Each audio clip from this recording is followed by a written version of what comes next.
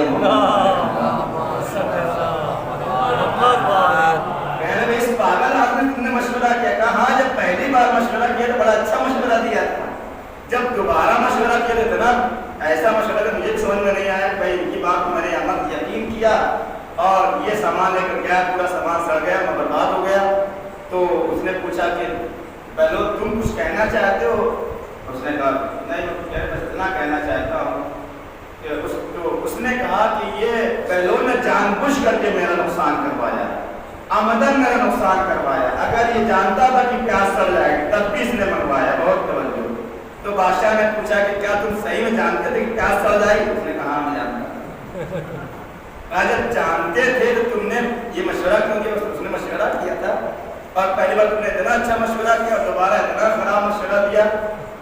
لفظ پہچانیے گا، اس نے کہا کہ جب یہ پہلی بار مشورہ کرنے کے لیے آیا تھا تو مجھے دانا کہہ رہا تھا، مجھے عقل مند کہہ رہا تھا، تو میں نے عقل مندوں والا مشورہ دیا، اور جب یہ دوبارہ میرے پاس پاگل کہا تھا تو میں نے پاگل والا مشورہ دیا۔ سلوات پڑھے محمد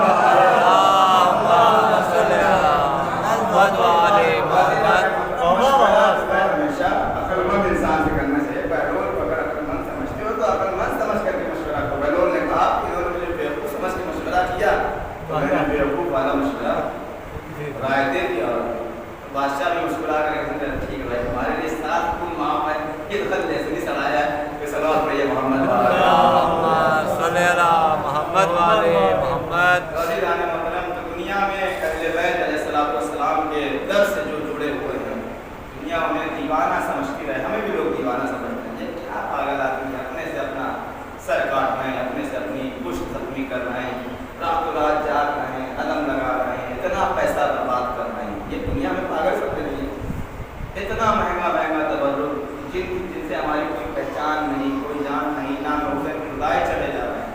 دنیا میں کہیں ایسا نہیں ہوتا، آپ دیکھیں دنیا میں کہیں ایسا نہیں ہوتا کہ بلایا جائے کسی کو اور بانٹا جائے کسی کو۔ اور ہم جب تبرک بانٹتے ہیں تو ہم کیا شکل پہچانتے ہیں؟ نہیں، سب جو آ رہا سب ملتا ہے۔ ہم دوبارہ نہیں لیتے ایک الگ بات ہے، لیکن ایک بات دیتے ہیں، یہ تو مسلم بات ہے کہ جو بھی آتا ہے اسے دیتے ضرور ہے۔ الحمدللہ سلوات پڑھ دیجیے۔ صلی اللہ محمد والے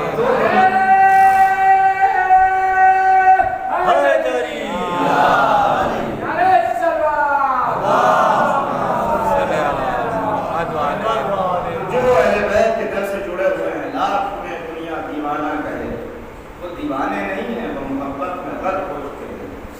ہم یہ مجلس، یہ ماتم، یہ تبرک، یہ پیسہ برباد نہیں کر رہے ہیں، اس کے پیچھے محبت حسین ابن علی کی، اور اسی محبت کا نتیجہ ہے کہ آج دنیا ہمارے دروازے پہ آتی ہے۔ اور یہ کوئی دیوانگی نہیں ہے نام حسین پہ سر کٹا دینا۔ ہم نے لوگوں کو سر کٹاتے ہوئے دیکھا، اگر ہم تھوڑا سا سر کاٹ دیتے ہیں کچھ زخمی کیا مسئلہ ہے؟ لوگوں نے تو نام حسین پہ اپنے سر کٹا دیے، اپنے ہاتھ کٹا دیے۔ آج محرم کی 13 تاریخ ہو گئی اور یہ قیامت کے ایام گزر رہے ہیں۔ یہ وہ ایام ہیں جب زینب و ام کلثوم کا امتحان شروع ہوا۔ تو گوارو، ہم اور آپ محرم کر کے اپنے اپنے گھروں کو چلے گئے۔ جو لوگ وطن میں آئے تھے وطن منانے، تو دھیرے دھیرے کر کے اپنے اپنے وطن واپس چلے گئے، اپنے اپنے ٹھکانوں پر واپس چلے گئے۔ لیکن میرے حساب سے مسائب تو اب شروع ہوا ہے۔ 10 محرم تک کوئی مسائب نہیں، یقیناً حسین قاصد تھے، یقیناً گھر میں کھانا نہیں تھا، لیکن کم سے کم وارث موجود تھا، عباس جیسا بھائی موجود تھا، علی اکبر جیسا بھائی موجود تھا، یہ عالم تھا، بیٹا موجود تھا۔ حائر زینب کے دل سے کوئی پوچھے کہ شب عاشور کی مشکل زیادہ تھی یا شام غریبہ کی مشکل زیادہ تھی؟ چھٹے امام کے گھر میں آگ لگا دی گئی، روایت کہتی پورا گھر جلنے لگا۔ ایک مرتبہ امام ایک گوشے میں سر پکڑ کے بیٹھے ہوئے تھے اور غلام پورے گھر کی آگ بجھا رہے تھے۔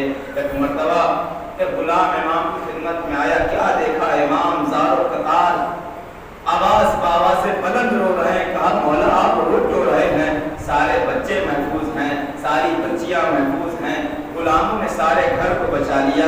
امام نے کہا میں اس آگ کے لیے نہیں رو رہا ہوں, میں نے ابھی دیکھا کہ جب میرے گھر میں آگ لگی تو میری بچیاں سہنے خانہ میں آنگن میں دوڑ رہی تھیں, لیکن ان کے سر کے اوپر چادریں سلامت تھیں اور بچے تڑپ رہے تھے, لیکن جب مجھے دیکھتے تھے تو آرام ہو جاتے تھے کہ میرے بابا سامنے کھڑے ہیں اور میرے غلام میرے خیموں کو میرے گھر کو جلانے سے بچا رہے تھے.